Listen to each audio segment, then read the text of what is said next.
롤스의 정의론이 이제 사회적 형평성이랑 거의 이제 동일한 내용이라고 보시면 되는데, 롤스가 이제 사회계약론 관점에서 그 사회를 구성하고 있는 사람들이 그 무지의 베일을 쓴 상태, 즉 원초적인 상태를 가정했을 때, 자 이제 어떤 규칙이라든가 이제 뭐 법규라고 해도 되는데, 어떤 이제 규칙에 구성원들이 합의를 하게 되면 이제 그 규칙은 정의롭다라고 설명을 했어요. 그래서 이 그 원초적인 상태라든가 이제 무지의 베일을 쓴 상태가 어떤 상태인지 이제 교재에서도 설명을 하고 있는데, 사람이 태어날 때 이제 내가 어떤 부모에게서 어떤 사회적 신분을 가지고 어떤 능력을 가지고 태어날지 전혀 알지 못하는 상태에서, 자 이런 상태를 가정했을 때, 자 모든 사람들이, 그 사회를 구성하고 있는 사람들이 자 이런 규칙에 자 이제 동의한다, 합의를 한다라고 하면 그때의 그 규칙이 사회적으로 봤을 때 정의롭다라고 가정을 한 거죠.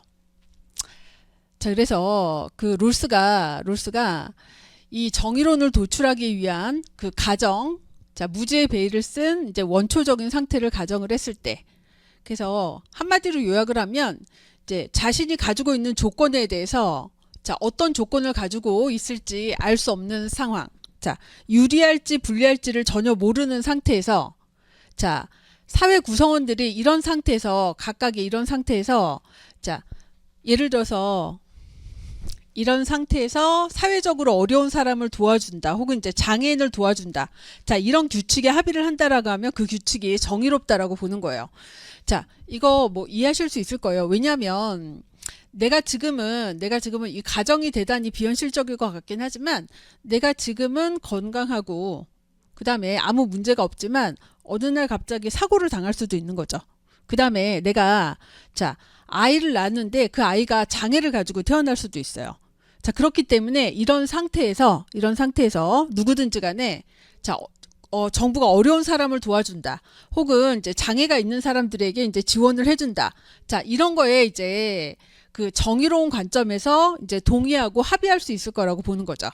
자 그래서 이 무지의 베일이라는 그 원초적인 입장이라는 그 개념을 좀 봐두시면 될 거고, 자 이런 상태에서 이제 정의론을 자 주장을 했는데, 자 롤스는 정의의 원리로 크게 두 가지를 제시했죠. 첫 번째는 자 모든 사람에게 기본적인 자유는 평등하게 부여돼야 된다라고 봤어요. 그래서 기본적으로 이제 자유주의 입장을 취하고 있는 거고, 자 그래서 제1의 원리가 기본적인 자유는 평등하게 자 인정되어야 된다라는 거고, 자 이제 그런 가운데서 제2의 원리로 차등의 원리, 또는 이제 차등 조정의 원리라고 하는데, 자 차등 조정의 원리를 구성하는 게 다시 두 가지로 이루어져 있어요. 첫 번째는 이제 기회균등의 원리고요. 자 기회균등이 자 전제가 된 상태에서, 자 기회균등의 원리가 전제가 된다고 해도 실제로 기회가 균등하다고 해도, 자 뭐 예를 들어서 뭐 장애가 있다거나 아니면 이제 너무 가난한 부모 밑에서 태어나서 제대로 교육을 받을 자 기회조차 얻지 못했다라고 한다면, 기회가 균등한다라고 해도 결과적으로 불평등이 발생할 수 있다는 거죠. 그래서 기회균등의 원리가 적용된 상태에서 자 그 사회에서 최소 수혜자라고 할 수 있는, 주로 이제 사회적 약자겠죠. 그 사회에서 최소 수혜자라고 할 수 있는 사람들에게 자 혜택이 돌아간다라고 하면, 자 그 경우에 불평등은 정당하다라고 볼 수 있다는 거죠. 자 그래서 자 정의 제1의 원리가 기본적 자유의 평등의 원리고, 그 다음에 이제 제2의 원리가 차등 조정의 원리인데, 차등 조정의 원리는 다시 기회균등의 원리랑 그 다음에 차등 조정의 원리로 자 구성이 돼 있어요.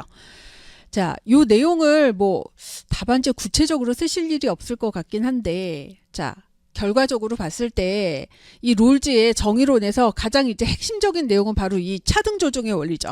기회균등의 원리가 적용이 된 상태에서도 실질적으로는 결과에 있어서 구성원들에게 불평등이 발생할 수 있어요.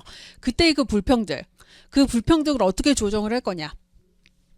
자, 그 사회의 사회적 약자, 최소 수혜자에게 혜택이 된다라고 하면 그런 경우에 사회 경제적 불평등은 정당하다고 볼 수 있다는 거죠. 그래서 자, 말 그대로 우리 자, 정부가 저소득층,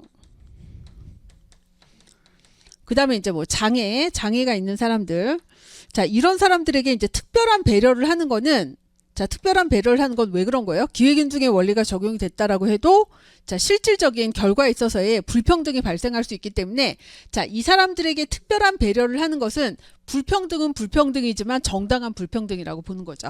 그래서 이 롤즈의 정의론을 이제 사회적 형평성을 이제 이론적으로 뒷받침하는 정당화 근거다라고 설명을 하고 있죠.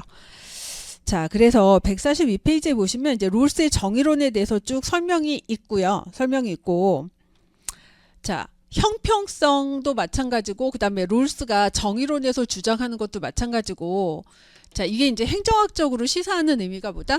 사회적 약자 계층에 대해서 정부가 적극적인 행정 혹은 적극적인 정책을 자, 펼칠 필요가 있다라는 것을 의미하는 거고요. 정부가 형평성의 실현에 적극적으로 나서야 된다는 이제 이론적인 토대가 될 수 있다. 자, 그 다음에 그 142페이지 이제 중간에 보시면 그래서 형평성 이념이 롤스의 정의론도 마찬가지죠. 롤스의 정의론, 그 다음에 형평성 이념은 결국 다수결이나 공리주의적인 계산에서 배제되고 자, 그 사회에서 가장 약자라고 할 수 있는 사회적으로 최소의 혜택을 받는 사람들에게 정부가 적극적인 정책을 통해서 차별적 이익을 제공할 수 있다는 규범적 가치라고 볼 수 있다.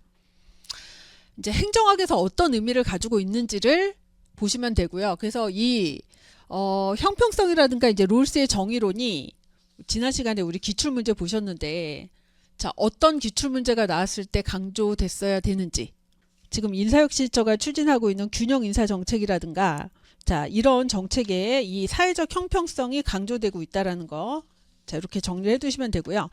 그래서 지금은 사실 이 형평성 원리를 이제 적용한 제도들 자, 형평성 원리가 적용된 제도들이 지금 우리가 그 강론까지 공부를 안 하셨기 때문에 정확하게 와닿진 않으셔도 자, 균형 인사 정책 지난 시간에 간단히 설명드렸죠. 지금 인사혁신처가 공무원 채용을 할 때 자, 이런 형평성을 사회적 형평성을 실질적으로 실현하기 위해서 이제 균형 인사 정책을 자, 추진하고 있다라는 거.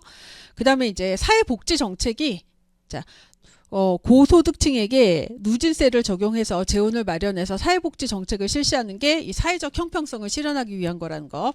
이 2007년 행정가치 이념 파트에 이런 문제가 출제가 된 적이 있거든요. 행정이 추구하는 주요 가치로서 능률성과 형평성을 정부 활동의 범위 혹은 정부 기능의 다양성과 관련해서 논의하고 자, 실제 행정에서 나타날 수 있는 구체적인 사례를 제시하라고 했어요.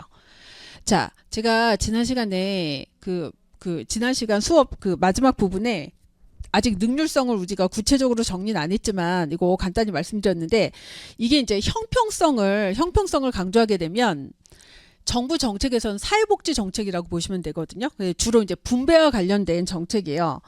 자, 우리 현대 복지국가. 자, 대부분의 국가들이 이제 복지국가를 지향하고 있는데 복지국가를 지향하면서 사회복지 정책을 확대를 하게 되면 뭐를 강조하고 있는 거예요? 사회적 형평성을 강조하는 거라고 보시면 되겠죠. 정부 정책에 있어서 그 사회복지 정책을 강조한다는 건 이 행정 가치 중에서 특히 형평성이라는 행정 가치와 이념을 중시한다라는 건데 자, 그런데 문제는 뭐냐면 이 형평성이 능률성과는 충돌할 가능성이 매우 높다는 거예요. 자, 정부가 정부 정책에서 이렇게 형평성의 원리 혹은 롤즈가 얘기하는 정의의 원리를 실제 정책에 적용을 하는 데 있어서 여러 가지 한계, 문제점이 발생할 수 있다는 거죠. 그래서 지금 2007년 문제 같은 경우는 이걸 물어본 거죠. 2번. 정부가 정책을 하는데 경제 성장을 강조하는 정책을 한다. 그러면 능률성, 행정 가치 중에서는 능률성을 강조하는 거고요. 자, 분배 정책을 강조한다. 사회복지 정책이라든가 분배 정책을 추진한다라고 하면 이제 형평성을 강조한다라고 볼 수 있는데 이 두 가지의 경우 형평성과 능률성이 서로 이제 충돌할 수 있다는 거죠.